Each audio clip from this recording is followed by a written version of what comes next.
Good morning, year one. I hope you're all well and safe. I just want to say a big well done to you all. We are loving seeing all of your hard work on the portfolios and everything, and we are all so proud of you. So keep up the hard work. For today's task in English, what we are going to be doing is we're going to be identifying, which means we're going to be looking for and spotting non-fiction texts. So remember, a non-fiction text is a book all about facts, or a text all about facts. Okay, it's not made up. It's not a storybook. That's called a fiction book. So you've got true facts, which is non-fiction, and the storybook, which is fiction. Okay, and I'm going to tell you some little tricks of how to spot which one is which and how to figure out which one is going to give you facts or which one's going to give you a story. Okay, so I've got my non-fiction text here, and then I've also got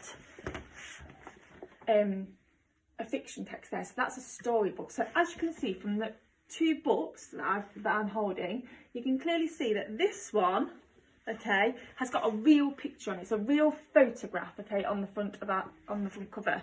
It's a real photograph, whereas this one is an illustration. So this one's been drawn, okay? So that's the first clue to spotting whether it's a fiction or a non-fiction book, okay?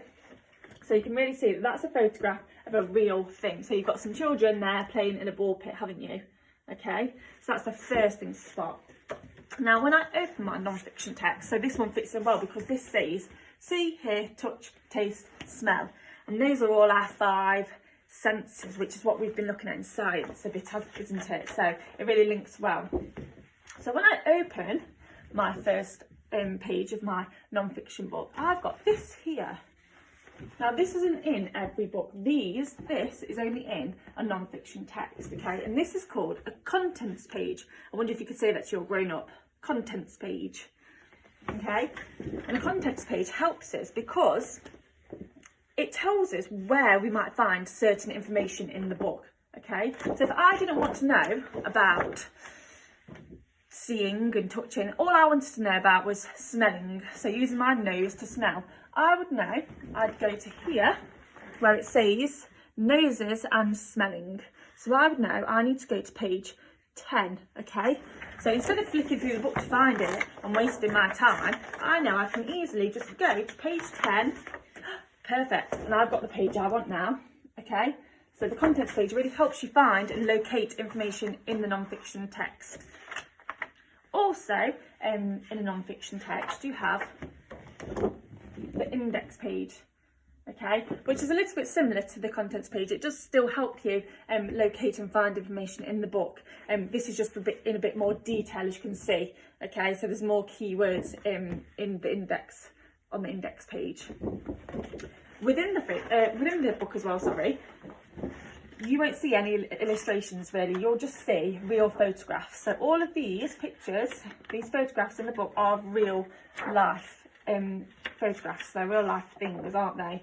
So you've got a child playing in the sea there, you've got a child eating an apple, you've got a picture of a photograph of some fruit, okay, photograph of a flower. So you can see these are all real photographs that have been taken, okay? So those are the main things to look out for in a non-fiction text, okay? Whereas, let me show you in this fiction book, there isn't a contents page, okay? Because it's a storybook, it's made up, so there isn't a contents page in there. And all of the pictures are drawn. So there's an illustrator to draw all of these pictures. They aren't real photographs that have been taken.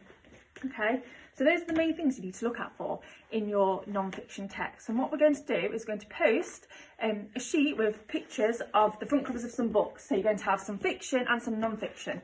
And I wonder if you could circle all of the non-fiction texts, and if you can tell me why you think, or tell your grown-up why you think they are not a non-fiction text and a text about real facts.